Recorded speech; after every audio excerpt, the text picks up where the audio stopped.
Mais je veux être clair avec vous. Le Parti libéral, en premier lieu, n'a, jusqu'à ce jour, et si les choses continuent telles qu'elles sont, n'aura aucun lien avec un parti de l'opposition, et en l'occurrence, le Parti des démocrates. Ça, c'est clair et net. Pourquoi ce choix? Surtout, quand on voit la scène qui s'est passée ce week-end, où un parti qui manque à son devoir, celui de mettre sur la table des débats, de mener des actions concrètes pour pouvoir exister, qu'est-ce qu'ils font? Ils vont commander une messe, c'est-à-dire prendre en otage la religion et manipuler les masses pour servir une seule personne, d'autant en l'occurrence Yaya Boni, pour qui la position victimaire est devenue la meilleure stratégie. Est-ce que vous n'êtes pas un peu dur avec cette formation? La situation l'exige. La situation exige d'être dur et être clair. Parce que vous m'avez demandé d'être clair et précis. Je suis en train d'être clair et précis. La situation l'exige. Parce qu'à des moments donnés, vous savez, dans la politique et surtout dans notre pays, il y a une forme d'hypocrisie. Il y a une forme d'hypocrisie qui fait que on veut dire les choses, mais on les maquille. Moi, je n'ai pas cette habitude-là. Je dis les choses clairement. Parce que, vous voyez, pendant les 10 ans de Yaya Boni, qu'est-ce qu'on a fait? On a manipulé les populations, on a fait sortir nos moments dans les rues pour faire des marches, les jeunes gens dans les rues, pour qu'après, quelqu'un vienne se poser en victime. Mais derrière, il n'y a pas grand-chose. On est allé même jusqu'à dire, je vais faire venir mes gens du Bénin profond. Et en nous exposant, nous qui sommes du Nord, à un moment donné, on nous a exposés. En prétendant que c'est nous, peut-être, en mettant dans la tête des populations, que c'est le Nord qui est privilégié. Mais pendant ce temps, c'est Patrice Talon qui était milliardaire, c'est M. Adjavon qui était milliardaire, c'est M. Aouré qui était milliardaire, aucun milliardaire au Nord. Mais on a prétendu que c'est le Nord qui dirige le Bénin, et ainsi de suite. Après 10 ans, c'est rebelote. On a sacrifié les jeunes gens. Aujourd'hui, il y en a plusieurs qui sont en prison. Qu'est-ce qu'ils deviennent? Je me souviens, je ne sais pas si c'est en 2019 ou en 2021, il y a un jeune qui a ramassé une bombe lacrymogène qui lui a pété le bras. Ce jeune gens, qui est aujourd'hui handicapé, qu'est-ce qu'il devient? Personne n'en demande plus. Ces jeunes gens-là, qui sont agglutinés dans les prisons, qu'est-ce qu'ils deviennent?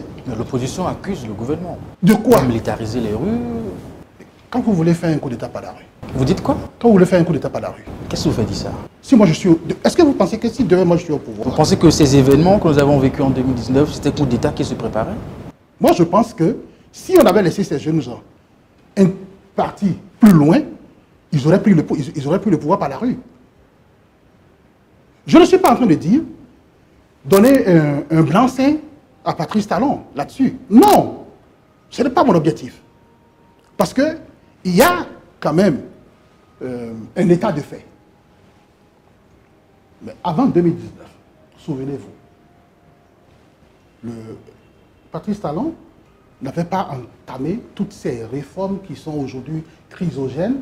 Il ne les avait pas entamées. C'était la révision de sa fameuse constitution qui permettait d'avoir un mandat et qui faisait ceci, qui faisait cela. Et dont il accuse même les gens aujourd'hui de n'avoir pas lu le projet avant de le rejeter. Mais quand Patrice Talon est venu au pouvoir tout récemment, vous vous souvenez très bien, il y avait beaucoup de marches avec notre jeune frère qui est maintenant en France, Léon Sroumbadi. Il y avait eu beaucoup de marches. Toutes ces marches-là passaient. Mais les slogans que portaient ces marches-là étaient un peu dérisoires, déshonorants pour notre pays. À Djoto, au bandit, ouais, des trucs comme ça. Mais il était président. Donc vous diront que nous sommes en démocratie et c'est une forme de liberté d'expression. Non, je suis désolé. La démocratie, c'est une question de responsabilité. Et l'opinion doit être responsable. À partir du moment où vous présumez d'un délit sur une personnalité, à un moment donné, il faudra bien répondre. Donc, il n'est pas... Moi, je suis un enfant très bien éduqué.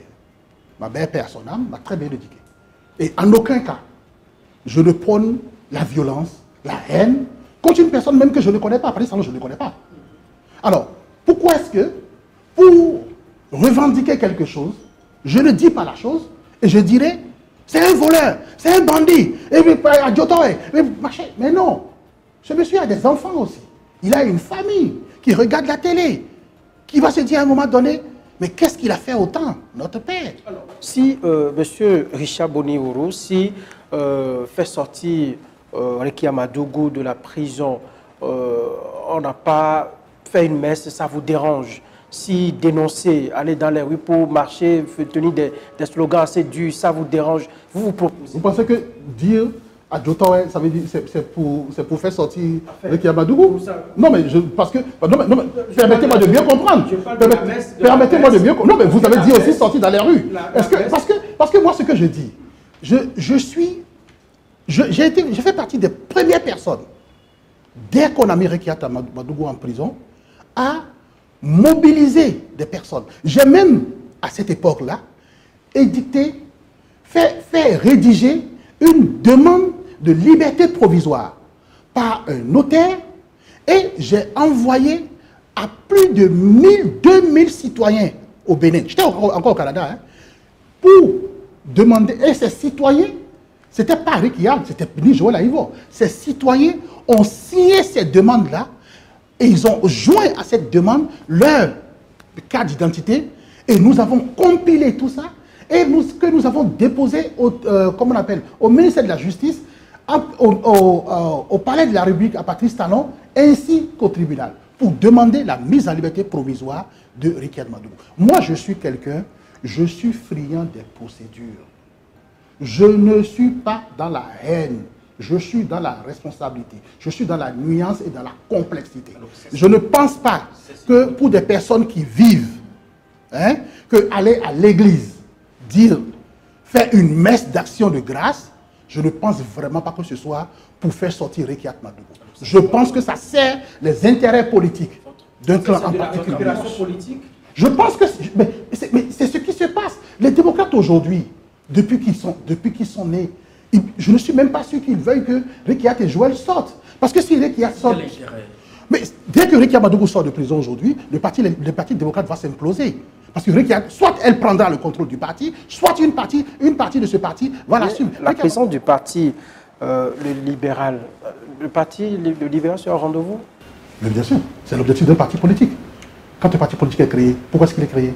C'est pour affronter le vote populaire et intégrer les institutions, prendre sa part dans la dynamique politique. C'est notre rôle. Nous serons à toutes les élections, bien évidemment. Richard Boni-Oro sera candidat, c'est ça? Si le parti le décide. C'est le parti qui décide. Non, c'est justement cette façon de faire que nous refusons. Le parti, ce n'est pas moi. Le parti, ce sont tous les sympathisants, les militants, les amis du parti, le bureau politique. Je ne peux pas me passer au-dessus de toutes ces instances-là et puis dire, oui, moi je suis président du parti, mais je ne suis pas encore candidat du parti.